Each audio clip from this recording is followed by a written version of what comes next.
Banyak orang belajar ilmu, tapi hanya sedikit yang mengerti kemana ilmu itu menuntun jiwanya. Salam sang sejati. Tidak semua ilmu disebut ilmu sejati. Ada yang justru menjadi ilmu karang, ilmu yang malah membangun dinding antara dirinya dan Tuhannya. Apalagi di zaman ini, di mana kata ilmu sering diagungkan tapi tidak lagi dimengerti. Orang berlomba-lomba mencari ilmu untuk kekuasaan, untuk kekayaan, untuk berpengaruh, dan untuk kehormatan. Tapi sedikit sekali yang mencari ilmu untuk mengenal siapa dirinya dan kepada siapa dirinya akan kembali. Ilmu sejati bukanlah tentang kemampuan lahiriah, bukan pula tentang banyaknya hafalan ataupun gelar yang disandangnya. Ilmu sejati adalah pengetahuan batin yang mengajarkan manusia akan asal-usulnya, sangkan paraning dumadi, dan juga tujuan penciptaannya, yakni untuk mengenal Allah Subhanahu wa Ta'ala. Kata para bijak, penyembah sejati bukan hanya tentang gerak tubuh, bersujud, atau berdoa yang dilafalkan dengan bibir. Penyembah sejati adalah penyatuan antara gerak lahiriah dan gerak batin. Ketika tubuhmu bersujud, jiwa pun berserah. Ketika lidahmu berzikir, hati pun larut dalam kesadaran akan kehadiran Tuhannya. Inilah yang disebut laku batin, jalan hening untuk menuntut kesabaran, pengendalian, dan kejernihan nurani. Dalam laku inilah ilmu menjadi panduannya. Ilmu sejati adalah ilmu tentang asal dan tujuan hidup manusia. Ia tidak hanya mengajarkan doa, tetapi juga makna di sebalik doa. Ia tidak hanya mengajarkan sembah, tetapi juga kepada siapa dan bagaimana sembah itu harus ditujukan. Laku ini disebut kauroh sangkan paraning dumading, pengetahuan tentang dari mana manusia berasal dan akan kemana ia akan kembali, dan juga memayu hayuning bawana, usaha untuk menjaga keharmonisan hidup agar dunia tetap indah dan tentram. Orang yang menempuh jalan ini, mereka tidak lagi sibuk mencari keajaiban, tapi mencari kesejatian. Tidak mengejar pusaka, tapi mencari cahaya pada dirinya yang tak bisa dicuri oleh siapapun.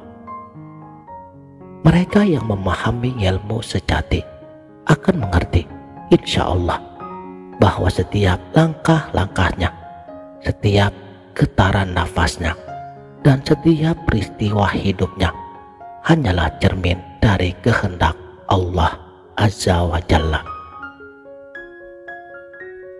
Namun tidak semua yang disebut ilmu membawa manusia kepada terang, karena ada pula ilmu yang justru menjeratnya. Itulah yang disebut dengan ilmu karang. Karena ilmu karang adalah ilmu yang dibangun di atas keinginan, bukan kesadaran.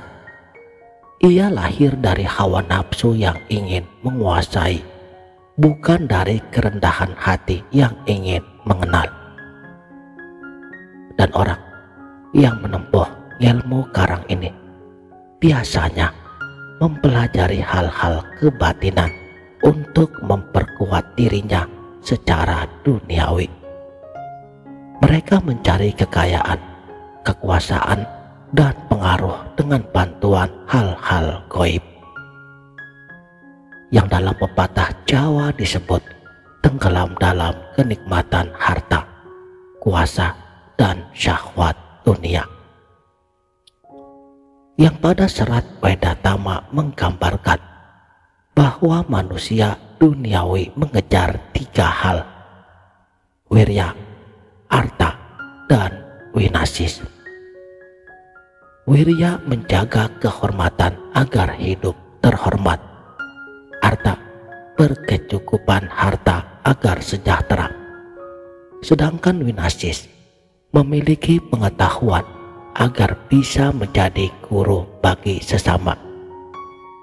Ketiganya tidaklah salah, tapi bila ketiga hal itu dikejar hanya demi nafsu pribadi tanpa laku batin yang jernih, maka jadilah ia ilmu karang, ilmu yang hanya memperindah kulit kehidupan tapi kosong di dalamnya.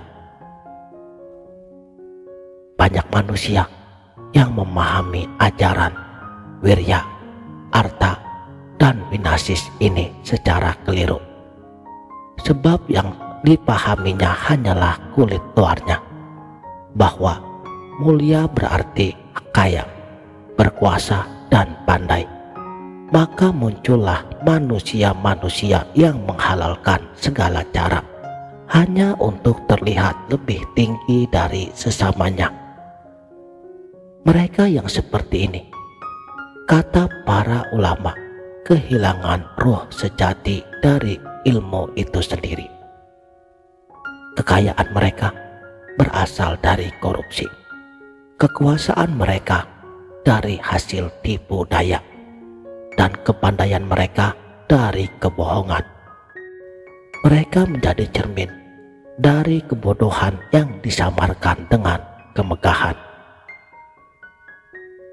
Dalam dunia batin, mereka disebut orang yang ora urung tadi ngilmu karang. Ilmunya tinggi, tapi hatinya hampa. Tahu banyak hal, tapi tak mengenal dirinya sendiri. Dalam serat Wedatama dijelaskan pula tentang bahaya ilmu yang bersandar pada bantuan makhluk gaib. Dikatakan, ngilmu karang yang berteman dengan bangsa gaib hanyalah ibarat bedak di luar kulit. Tampak indah di luar, tapi tak pernah meresap ke dalam jiwa. Ilmu seperti itu tidak dilarang, tetapi dianggap kurang utama, sebab ia tidak membawa manusia menuju titis ing pati, kesadaran sejati ketika mati sebelum mati. Ia hanya membuat manusia semakin terikat oleh bayangan kekuasaan. Padahal hakikatnya manusia diciptakan bukan untuk berkuasa, melainkan untuk mengenal siapa penguasa sejatinya. Makanya, jika kamu ingin menempuh jalan ilmu sejati, kembalikan niatmu, bukan untuk menjadi sakti, bukan untuk menjadi kaya, bukan pula untuk disegani, tapi untuk mengenal dirimu sendiri, agar engkau mengenal siapa Tuhanmu. Yang kata para guru sufi, orang yang telah mengenal asal dan tujuan hidupnya tidak perlu lagi berdoa dengan kata-kata, karena setiap getaran nafasnya sudah menjadi sembah. Itulah tingkat tertinggi dari ilmu sejati. Ketika hidupmu sendiri menjadi doa dan kesadaranmu menjadi tempat persemayaman ilahi. Saudaraku, sang sejati, hati-hatilah dalam menempuh jalan ini, sebab ilmu yang tidak menuntun pada Tuhan, maka ia akan menjeratmu. Sebab banyak orang mengira dirinya sedang berjalan menuju Allah, padahal ia hanya sedang berputar-putar di sekitar bayangan nafsunya. Ia mempelajari banyak kitab, tapi tidak pernah membuka kitab yang ada di dalam dirinya. Ilmu sejati tidak bisa dibeli, tidak bisa diwariskan, dan tidak bisa dipamerkan. Ia hanya bisa ditemukan ketika seseorang telah berani menyingkap tabir pada dirinya sendiri. Maka tanyalah pada jiwamu, apakah ilmu yang kau cari menuntunmu kepada cahayanya, ataukah justru membuatmu semakin terikat oleh bayangan? Apakah pengetahuanmu membuatmu menjadi orang yang rendah hati, atau malah membuatmu ingin disanjung-sanjung? Karena hakikat sejatinya bahwa semua ilmu, jika tidak menuntunmu pulang kepada Tuhanmu, itu hanyalah ilmu karang, bayangan semu yang indah di mata, tapi hampa di jiwa. Dan pada akhirnya hanya satu ilmu yang akan menyelamatkanmu, yakni ketika kamu telah mengenal siapa yang sedang menghidupkanmu di sebalik setiap napasmu. Itulah ilmu sejati, ilmu yang tidak sekedar mengajarkan bagaimana hidup, tetapi mengantarkanmu pulang kepada sumber dari segala kehidupan. Demikianlah, salam